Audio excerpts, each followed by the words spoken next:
What's going on here? Uh, this is I think of like a blood vessel or a river.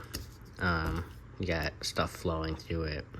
You got one side here, maybe this inside your body or a bank of something, and then this is like the outside, and there's an effect. What happens here may put pressure on this. Maybe wind blows this way and it puts pressure. I don't know. And basically there's a cause and effect. And this is flowing, this is flowing, this is flowing. You got different components inside the vessel or the river. And they're just different. And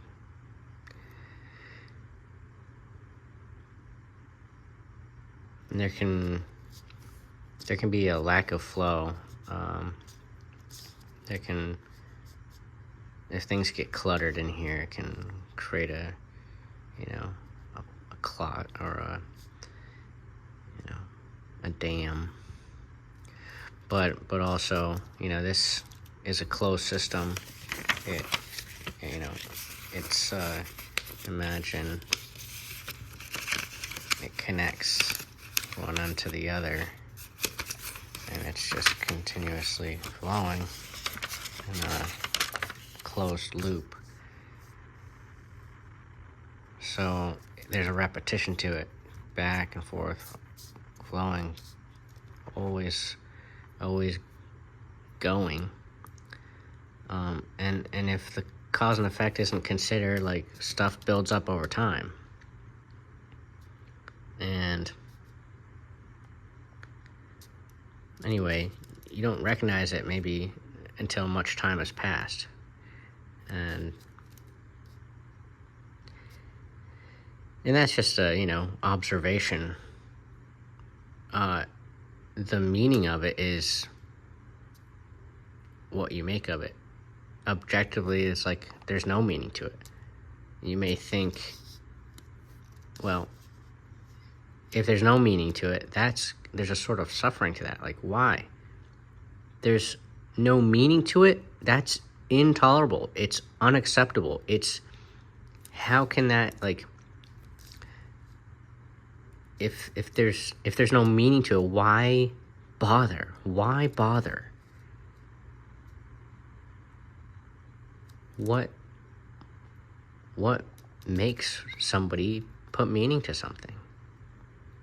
Because it's intolerable to live without the meaning.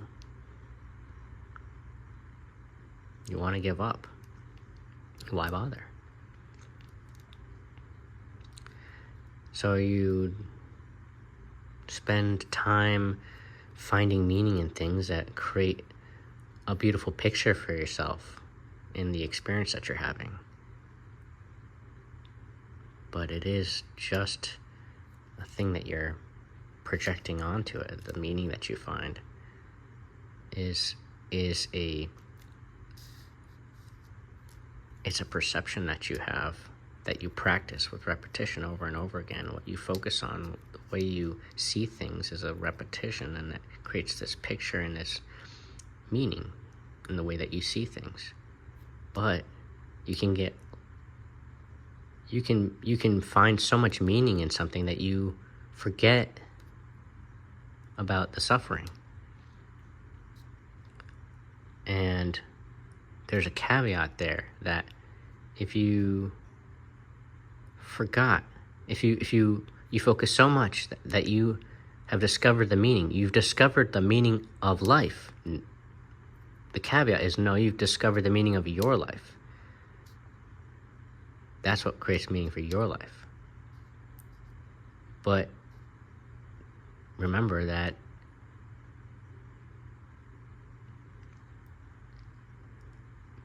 beyond your perception of things, it's meaningless. And that can be really horrifying to realize. It goes back to the just the nihilism of seeing the meaninglessness of things. So how do you cope with all that?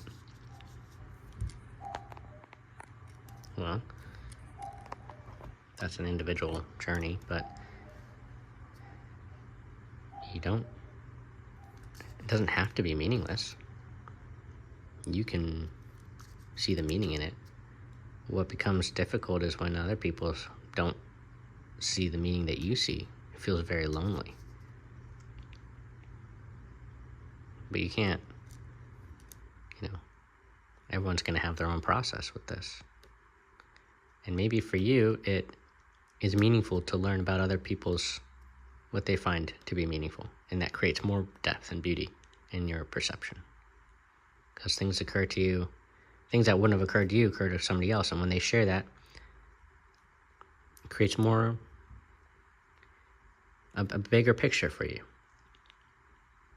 And then for others, they say, you think too deeply, you think too much. Why do you make it mean so much? It doesn't mean anything. And for that can feel like a gut punch. Like, what do you mean it doesn't mean anything? Oh yeah, I forgot. It doesn't mean anything. Only what I make of it. You know what I'm saying? So, the thing there is, like, okay, it doesn't mean anything to you. That's fine. And it doesn't mean anything. If you don't want to make a meaning out of it, that's fine. But just like one person is allowed to see something as meaningless, another person is allowed to find meaning in something. But when when you're lost in that singular perspective, and you're incapable of seeing that other perspectives exist, I think that's where the harm happens, where you become so focused on your experience that you ice everybody else's perspective out. Why do you ice everybody out? Are you terrified to see that things are meaningless? Are you incapable of holding the truth that, you find life to be incredibly beautiful and meaningful, and at the same time, it's meaningless? That's hard. That's hard to see that. Especially when somebody has a lot of conviction that,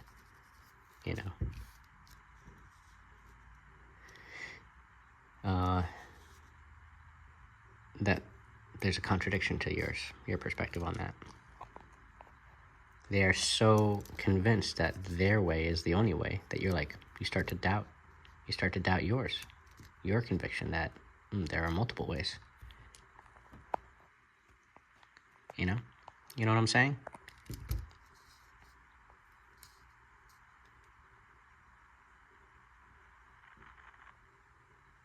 I hope that makes sense.